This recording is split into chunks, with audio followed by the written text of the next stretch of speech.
মুক্তি চাই সুমন ভাইয়ের মুক্তি চাই মুক্তি চাই মুক্তি চাই সুমন ভাইয়ের মুক্তি চাই।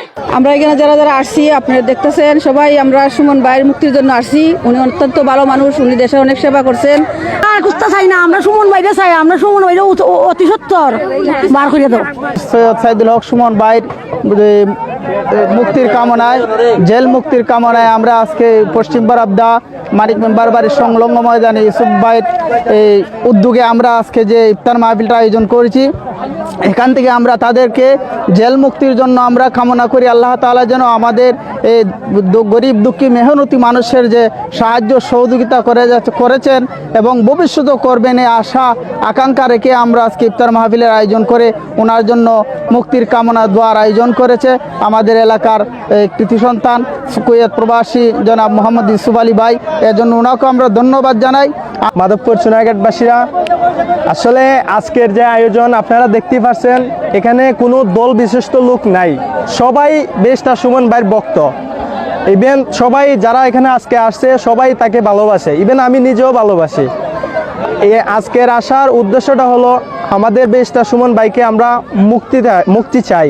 ইফতারের জন্য যে উদ্দেশ্যে আসছি সেটা শুধু ইফতার নয়, আমরা ব্যারিস্টার সুমন ভাইয়ের জন্য দোয়া চাইব। মাননীয় নবনির্বাচিত প্রধানমন্ত্রী তারেক রহমানের ইচ্ছা ছিল যে ব্যারিস্টার সাইদুল হক সুমন ভাইকে মুক্তি প্রদান করার খুবই ইচ্ছা, আন্তরিকতা প্রকাশ করছিলেন। আমরা ওনাকে অনুরোধ করব যে আপনি এদিকে দৃষ্টি আকর্ষণ করেন, ব্যারিস্টার সাইদুল হক সুমন ভাইয়ের মুক্তি লাগি আমরা সোনারঘাট মাধবপুরের সকল জনতা, তারা কোনো দল বুঝেন না, তারা কোনো বিএনপি জামাত আওয়ামী লীগ বা অন্যান্য বিভিন্ন দল কোনো কিছু বুঝেন না, তারা একটাই উদ্দেশ্য নিয়ে দাঁড়াইছেন সবাই যে ব্যারিস্টার সাইদুল হক সুমন সোনারঘাট মাধবপুরের রত্ন।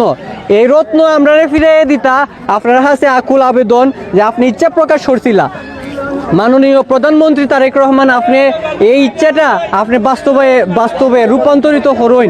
আজ আমরা যার উদ্যোগ নিয়ে আমরা এই মিলাদ মাহফিলের আয়োজন করছি, উনি হলেন আমরা জননন্দিত বাংলাদেশের তথা সোনারঘাট মাধবপুরের জননন্দিত প্রাণপ্রিয় নেতা জনাব ব্যারিস্টার সৈয়দ সাইদুল হক সুমন, সাবেক এমপি। আজ ওনার এই মুক্তির কামনার জন্য আজ আমরা গরিব অতিথি যারা নিকে আছি, কৃষক শ্রমিক মহান অতিথি যারা আছে সবাই মিলিত হইয়া আজ আমরা মহান পাক রব্বুল আলামিনের দরবারে বসে শুকরিয়া আদায় জানাই। আল্লাহ যেন আমাদের প্রাণপ্রিয় নেতাকে যেন আমাদের এই জেল থেকে আল্লাহ পাক যেন আমাদেরকে আমার ভাইদেরকে যেন মুক্তি দান করেন। সুমন ভাইয়ের পক্ষে থেকে আমি এই জামিন চাই, ওনারাই আমরা চাই আমরা দেশের উন্নয়ন করে। উনি খুব ভালো মানুষ, আজকে 16 মাস ধরে উনি বিনা কারণে জেলের মেঝে